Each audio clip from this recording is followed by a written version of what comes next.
everyone, it's Danielle, and I am working with my 3-year-old filly Chobit right now on stopping. And so I just wanted to give you a quick overview of how this is looking right now for her in the fetal stages of learning it. So in just a second, I'm actually going to take you right into the saddle with me and explain everything I'm doing, but I'm just going to show you very briefly exactly how this looks from more of a bird's eye view. Because I don't want to pull on the reins to get her to stop, all I do is sit down and say whoa. She didn't listen, she kept walking, so I roll her back and send her the other way. Now again, whoa.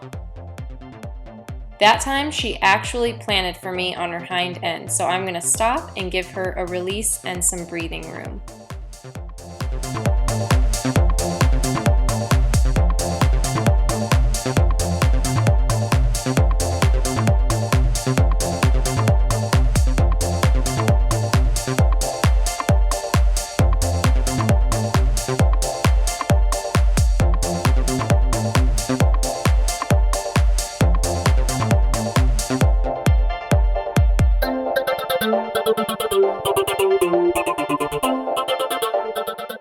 I'm gonna sit down and say whoa. She didn't stop, so I roll her back, and again, sit, whoa, perfect stop. Absolutely awesome, that's exactly what I'm looking for with this. This morning I am working Chobit on some whoas and rollbacks along the fence, so I thought I would show you what I'm doing with her and kind of how we're doing it. So she's a little sweated up, as you can see. I've done some already that I recorded from my phone, so you can see it at a better angle. But essentially what I want her to do is to be able to whoa on a nice loose rein with just a little bit of pressure picking up, nothing pulling back, and just coming off of my seat. So kind of putting my feet forward, sitting my butt down in the saddle. And a colt's not going to understand that right away, so you would have to do some pulling to put some pressure on their mouth to get it done, and you really don't want to do that. Your whole goal with colt starting is to preserve as much feel and sensitivity and lightness in their mouth and body as possible, so that everything you ask them to do is really light and supple and responsive and willing. So by stopping her into the fence, it gives her a barrier, so there's really no place for her to go. So I'm going to ride her to the fence, I'm going to sit down in the saddle, and I'm going to ask for my whoa. And if I don't get the whoa, I'm going to pull her around and roll her back into the fence. So she has no choice but to get down on her ass and to get behind herself and roll out of that fence.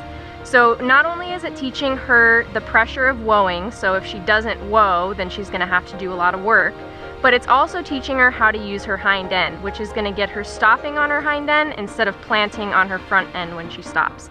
So it's really accomplishing two things. The first thing is teaching her how to whoa and be very responsive, because if she's not, she's going to have to roll back and do a lot more work, and also getting her to use that hind end by rolling back. So I'm going to show you now, and I'll see if I can just do it at the walk. Nice loose rein, just enough to be able to pick up on that inside fence. So I'm going to come at an angle, I'm going to sit, whoa, and she kind of trickled there, but that's okay. In the very beginning, they might trickle 1 or 2 steps and you can forgive that, but you definitely want to make sure that you're not allowing your horse to continue walking forward after you've sat and asked for that whoa. So now I'm just going to bring her into the fence, bump, bump, bump, bump, bump with my outside leg, and she rolled back. And I'm going to let her go straight. It's very important not to get too close to the fence or to be too straight with the fence either, because especially at the lope, you're going to lose the sensitivity of being able to pull them around and roll them back into it. They won't have enough room to do it. So right about here, well, perfect. Good job. Good job. She's really good at rolling back on a whoa at the walk. So let her rest. Bring that nose around. She didn't even need the leg that time. So let's try it at the trot. And I want to get a little bit wider from that fence. Sit. Whoa. That was okay. I'm going to roll her back though, because I think she can stop with more enthusiasm. Here's that fence. Sit. Whoa. Nope.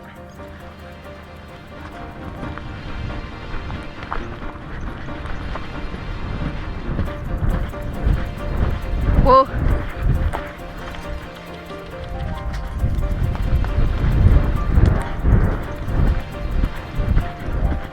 Whoa. Good girl. Thought that was pretty good. Little trickly, but she was going pretty fast. Good job. Good job. So it's important when the horse does what you ask. So I want her to know that was right. I'm just gonna leave her alone for a minute. Give her a release, give her some air. Let her stop working. Good job, Chobit. Now sometimes they'll want to do that. I was only asking her to trot. She's getting a little stressed. This is pretty stressful for the horse. So she wanted to lope off. She was just kind of trying to escape me a little bit there, and I just stayed consistent with her. If she wanted to lope, that's fine, but we're still gonna be woeing and rolling back along that fence. Ideally, I don't want to start her back up into a lope again. I want to try to maintain that trot, but if she really does not want to, I'll work with the lope. But they figure it out pretty quick what's the easiest thing to do. So just go back to walking.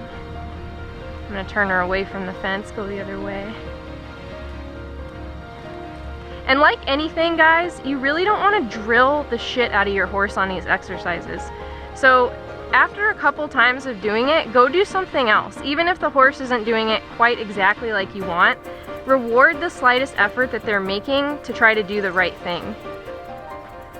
So I'm gonna put her into the fence again. Cool. I didn't really like that. Bump, bump, bump.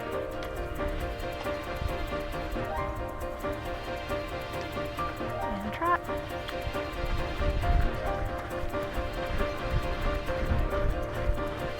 Whoa. That was pretty good, but I'm gonna roll her back one more time.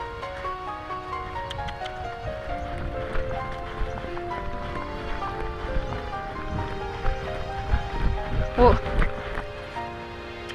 I know she can stop better.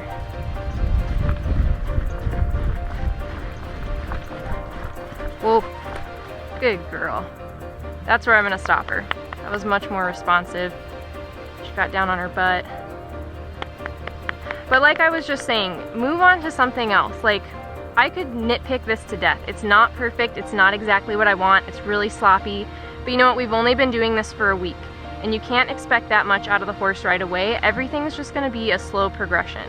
So I can definitely see that she's trying to do what I want. She's really responding to me. She's not doing it exactly right, but there's no need to refine that right now. I can refine that every single day that I work with her for the next several weeks until she's really, really good at this. So I'm gonna quit there and leave her alone. But that's basically what I have been doing with Chobit as far as rollbacks are concerned. So that is it for this video. Hopefully I'll be able to make some follow-up ones showing you guys her progression within the next few weeks and few months, and sort of what I'm doing as I go. So basically, just so you guys know, I will probably be working on guiding at the walk, trot, and canter, rolling back and stopping along the fence, in addition to getting back, backing up, for about the next 6 weeks or so. So I really want to make sure that I have those 3 areas completely perfected before I move on to a lot of other exercises with her.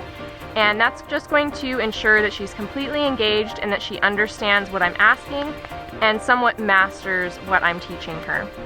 The important thing again with that though, don't make it monotonous and overly repetitious. Mix it up, go on some trail rides, do things at other arenas, but don't ask the horse to be performing all these little exercises at once. Really just stick to 2 or 3 key things that you want to work on in their training and go for it hard for a few weeks until they've really shown you that they've perfected it. So that is it. I will see you guys all in the next video. Bye!